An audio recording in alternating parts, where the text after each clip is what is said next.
Hello guys! How are you? Anong ginagawa ng aking mga followers, aking mga friends? Ako busy ngayon dahil ako'y magtatahi ng punda. Diba? Ito siya. Para sa aking bunso. Blue. Malalaki kasi siya. Sobrang laki kasi yung aking nabili. Ayan, ang laki oh.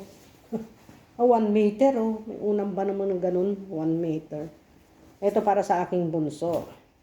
Ito, para sa aking pangalawa, pink. Pink siya kasi yan ang kulay. Favorite color. Tapos yung aking panganay. Ito, tapos na to. Ito, standard size. Ayan. Diba? Okay.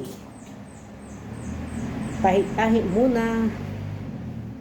Pinalitan ko kasi asa na yan. Running street lang tapos okay na yan. Diba? Okay na yan. Okay na yan. Wala kasi akong sinisipag ako ngayon magtahi. O, dalawa na siya.